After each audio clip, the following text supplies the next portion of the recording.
And then I find, without rhyme or reason, and I start going through the songs. And third or fourth song, You get it. bang! I said, there's the image of you. Wow. Well, there it is. Wow. You know. Amazing. But that journey is like. So you want to share that Yeah.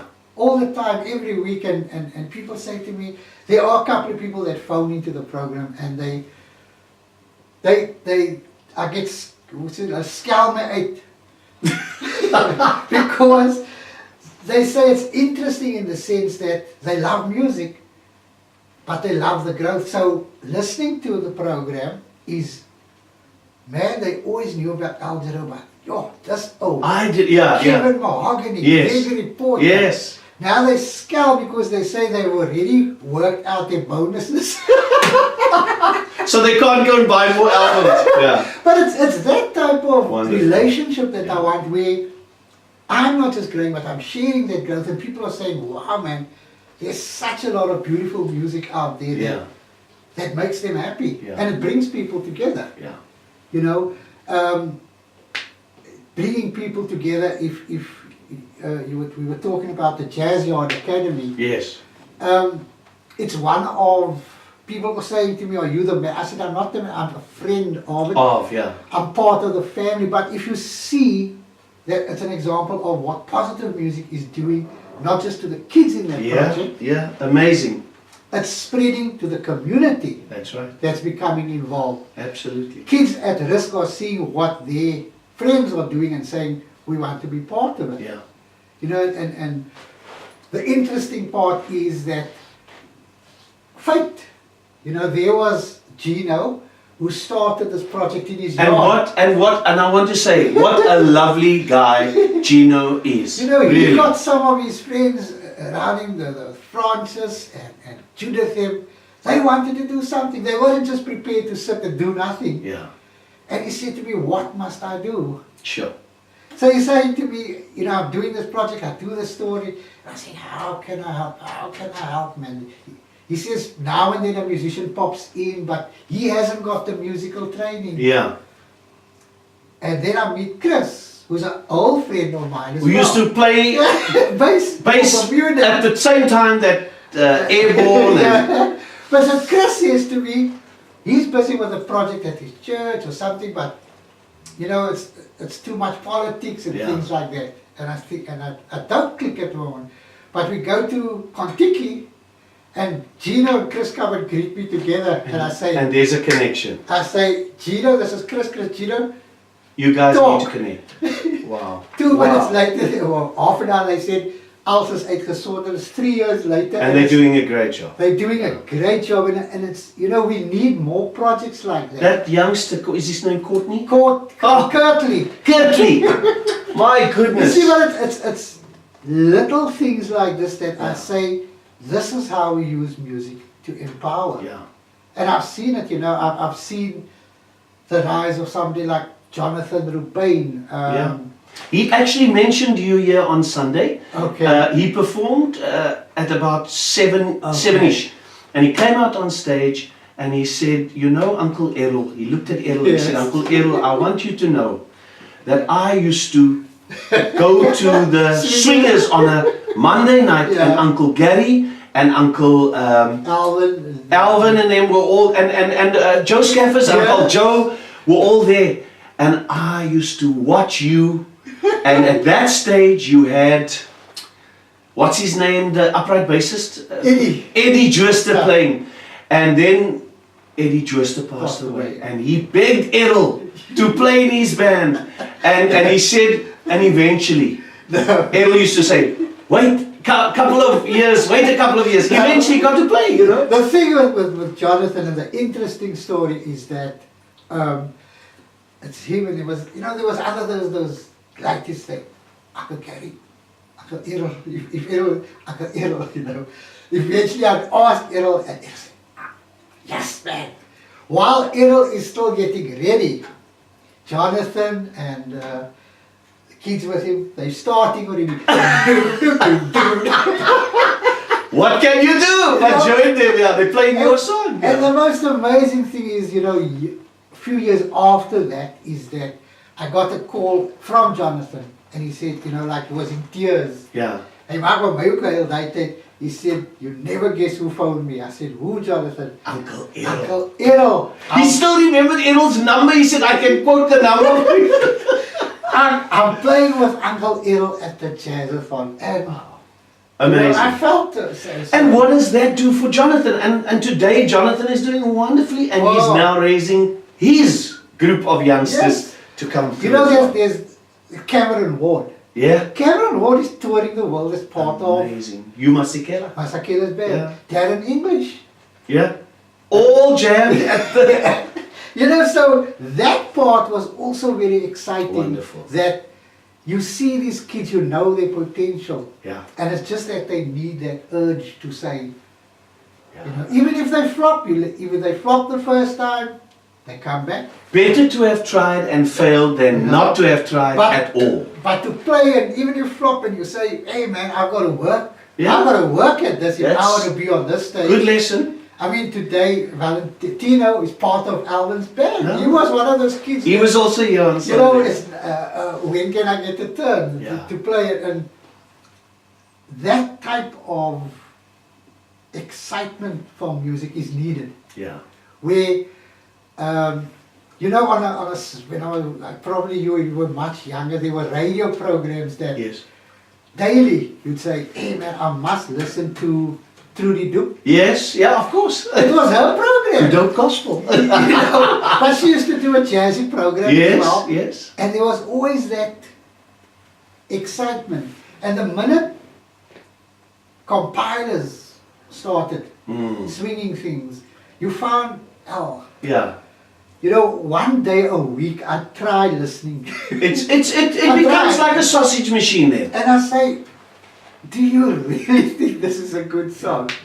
You can obviously hear that it's heaps of auto-tuning, it's heaps of sampling, it's not, you know. And how can you with clear conviction play a song that you yourself don't like? How can you get excited about it? Yeah. You know, and secretly, well, when I, to P4 tried that with me, it's actually why I got fired from P4. Is it? They try to dictate what you must play. It showed on the record, it showed that it played, but You played something else. But you've always been a rebel in that respect. I said, no man, a Sunday night jazz program, and forgive me Whitney Houston fans, but no man, you know, Casey and the Sunshine Band on the, no, I like them, it's fine, but not for me. I got Jeff Lober and Robbie and Sparogera and that's part of it. Friend of mine says Sparogera just hit me down. I used to love saying Sparogera. Yeah. But you know, it's we lived through exciting times. Yeah. Awesome it is. Our age group know, you know, but people are not coming to us as such and saying, wow man, you know, this experience that you have, how do we use it? Yeah. Yeah. We can show you what it's doing to kids. I was at a project on Saturday in Grossie Park. These kids were not playing cover versions. The cover versions they were playing was Top Dog. Wow. That's awesome. They were playing Top Dog. That is awesome. That is you know, awesome. they were playing Top Dog and they played the song Judas of always comes up. Yeah. But they were playing Amru, they played Sakwe.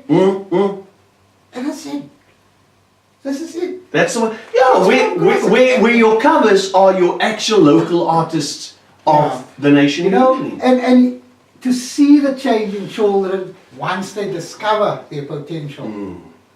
A perfect example, the Delft Youth Band, a big band. Amazing. 9 years ago when they started, and I unashamedly, that kinders was raw, you know. Yeah. It's what the so-called,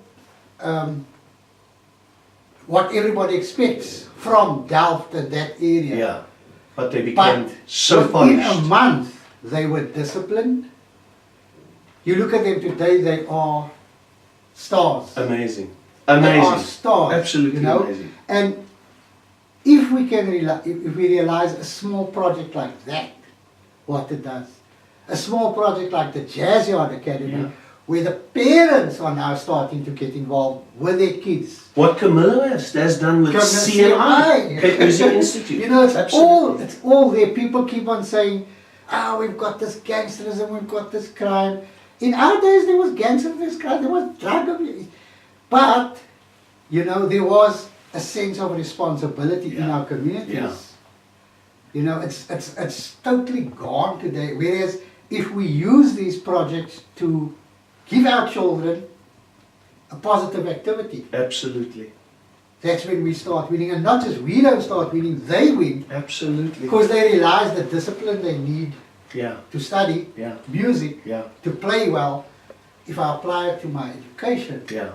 you know. Yeah. And I think, I was doubt the band, like most of those kids were at school and their marks just, Excel. Yeah. you know, started rising because that ability to concentrate and focus. Yeah. I listened to at the International Jazz Day, we had a band called Major 7. Greg Truter's son, and man, these guys blew me away. I sang a song or two with them and I was just like, You look at, Yeah. like in Ballard, Keith Tavish's program, Yes, the fantastic. Ballard Music Collective. fantastic. Every year they go to Grahamstown, one of those kids get into the national band. Yeah. Yeah. You know, their kids are just growing. Yeah, no, absolutely. It's So- and I think we need to foster that, and that's why I said, you know, if we can just become not uniform, we'll never, you know, uniformity doesn't mean that we're in unity. But if the bigger picture is to empower younger artists, young Timothy Ehrenreich. I mean, I met him when he was 16. He's now turned 17. In a year, I've watched that young man grow as a guitarist. He's now part of the Artscape the big band. He's and it's I often say our band is like an incubator band. Don Vino Prince, Yes. Didier Richards, you know, Timothy Ehrenreich. Yeah. These young guys have got such a lot going for them, but they do need the older man just Yes. to chivvy them, to challenge them, and to make them grow. You know, it's amazing. Even a band like Winston Solier's project, Fantastic. you know, and Jermaine Leonard is another guitarist. Yes, yes. You know, they come from all over. And Amazing. they've got that Ramon Alexander. Yeah, You know, there's this list, and why Absolutely. aren't we hearing their music? yeah, A kid should be able to tune in and say, wow, Ramon Alexander. And you get these strange excuses. yeah. People don't like instruments. I said, where does it come from? Nonsense, man. Who's done this research? Yeah, Where yeah. did you do your research? I disagree. You know, I was at another radio station, and the reason, one of the major reasons that they threw me off is so-called surveys. People don't like jazz. And I said, where did you do the survey? Yeah. In Oranje or something? But I listened to the songs I played then, they played. Yeah, And I yeah, was saying, I got fired for playing this. yeah. And you know, sometimes I tell people I don't like using the word jazz because it's music. I know. I agree with you. You know, it's sometimes people say, jazz, oh. But But you play a song without saying it's jazz, and I think I like that. Like somebody, in fact, somebody in our close space often says to me, I don't like jazz. And one day, Steve Tyrell came on. Yeah. Now you see, this I love. This is jazz! Steve Tyrell has been producing jazz artists for years and years and years. This is his first album as a singer, you know. But it's you know, it's still growing. I mean, as I'm facing it down, people say, what are you going to do? I said, I'm retiring from the journalism side officially from the company because that is their policy. I said, but there's stuff, there's more things waiting for me out Absolutely. there. And now I can concentrate on those projects that need my help with publicity. Like with the African Musicians Trust, eh? I've always been there. Yeah, but, I know you are. It's there, but there are interesting times ahead, and maybe, you know, it's like I still feel that the struggle to get our music popular is still there. We have to make it. Yeah. That radios, there's not this thing, I don't want to give my CD to a radio because they don't. It must be open. Absolutely. You know, we lived in apartheid, there was that black, white, colored things. Now they said there's Afrikaans music, and there's gospel, and there's pop, and there's hip hop, and there's... When we grew up, they played reggae with Spyro Child. It was mixed. Absolutely. Absolutely. And nobody died. And I sometimes feel like and again, I don't want to knock music compilers, but there's like a bottleneck, because no one person can decide for all of the presenters what should be played. Yeah. It has to be a free. A lot of people have been saying to me they love what's the news station that Smile. Smile. Yes. I haven't listened to Smile, but many people have said to me, man, I love Smile, because they play Afrikaans, they play English, they play jazz, they play pop, they play all kinds of music. You see, but the presentation, for me, I feel a lot of time presentation of taste Yeah. is not there. So people say, how can you play? I mean, sound is on before me. Yes. But without, I don't have to tell sound, don't play this. Yeah. We've got similar taste, but very different. I know that. I've listened to San, I've listened to you, I've listened to San. There are songs he'd play, and Yes. sometimes I'm driving into, and I say, oh, San, I've got that on my list, but I go in as quickly. But you know why, Gary? Because you know San, he comes from Durban and all, you know? So in Durban, they were always listening to the other numbers that we were not listening to here in Cape Town, you know? But it's that type of rapport, and on radio it's to have those calls, and even on Facebook, because people say, you know, this song is either, or who is this, and wow, this is, and that excitement of radio is missing, where people relate not to you as a person. Yes.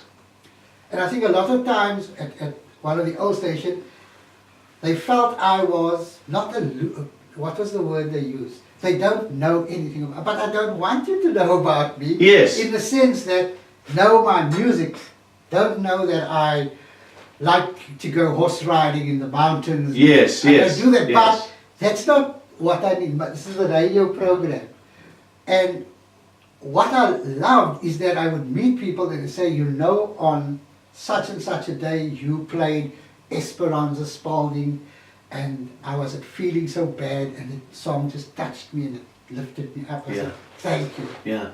You know, or, man, I missed the announcement, they that song, and then hum a little, I don't know what. I said, look, please, man, you tried here, but I can't remember, but try and get me the date. Yeah. You know, the more You can go back to your list, go back yeah. to my list, and eventually go back and they say, man, I bought that LP, you must play this song for me from that LP.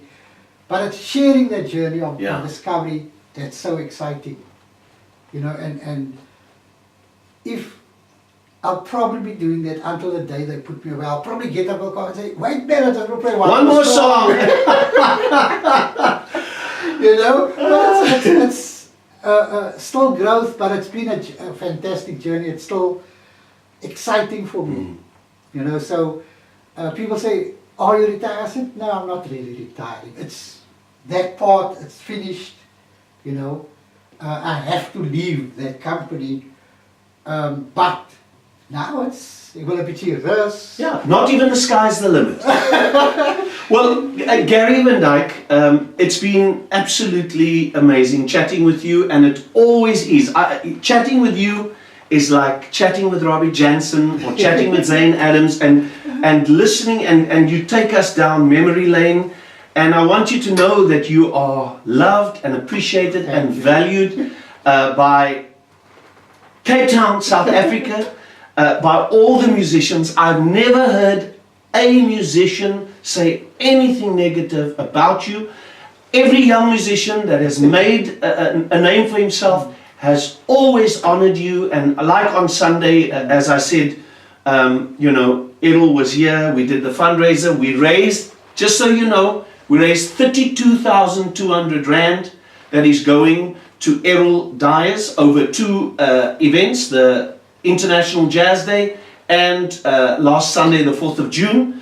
And we want to thank everybody, all of the musicians that performed, George Werner, who helped me put the entire thing together, Yanni Hanneput, Yanni and the Hanneput Big Band, the Little Giants, Mark Fransman, Ramon Alexander, whole host of musicians. What would you say, do you have hope in the music of South Africa? To the camera. Yes. It's strange that you mentioned Errol and Alvin Dyers. Yes. Because that was just before we go to the hope thing. Yes. Is that Errol and Alvin was sort of a turning point in where my love for music just grew. At the time I was playing cricket morning and I used to keep score. And on this day the team didn't pitch up. So a friend of mine invited me to Brothers where Sacred Legion was playing. Yes.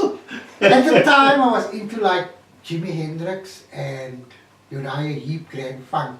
Yes. But I had never heard a local band play it. Well, I was young, I didn't go to much places. Yes. But naughtiness called. It was 25 cents to go into Brothers. Errol Dyers and Sacred Legion, Alvin were playing a dark den of iniquity. You couldn't go in there by just paying your 25 cents. You had to tell the people at the door your name. Me, in my youthful mind, thinks my mother's going to come from Deep River to check that book to see if I was there. But all of us, the whole Bangladesh, different names. Different names. The people probably knew hulle gee verkeerde naam, but you go in, it was dark, dingy. As you come in, there's a neon light with Jimi Hendrix's face on the corner, but the rest of it is just dark. And Sacred Legion starts playing. In that second, my life changed. In that first chord of, I think it was Jeff Beck's, I threw my suitcase, I said, this is it, I'm in heaven. And eventually, I mean, Errol and Alvin became my dear friends, but after that, the cricket scorekeeping was thrown away. Thrown out the window like my soccer went here. But it was absolute beautiful, and you know, the variety of music they played was like those years, the LP would come out on the Wednesday. The Saturday afternoon, Sacred Legion played that LP from side A to side B. I always remember Grand Funk Railroad, Phoenix. They played that whole LP, they learned it in 2 days. And it was just amazing, you know. Wow. So, and today I think there are still those bands that you go and listen to them for the first time. And most recently, one of those kids that I listened to for the first time some years ago was Mark Fransman. Playing guitar. No, he was playing sax. piano. Oh yeah. And he came into what became the jam sessions. And they looked like little hip hoppers and they wanted to play. Alvin, they were playing. Yeah. Ask Uncle Alvin if we can. And they played. And I said, look at you, this is a jazz gig. This is not some hip hop gig, because they look like a gig. They sat down and Mark Fransman played Herbie Hancock back to front. And I mean, it's just grown from there. So there are still those hidden gems waiting out there.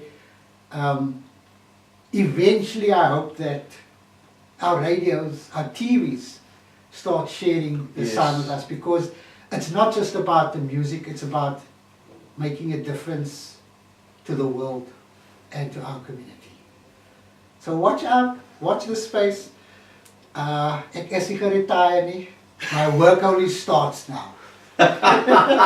Thank you, Gary. Well, lovely interview. Thank you, man. Yes, sis.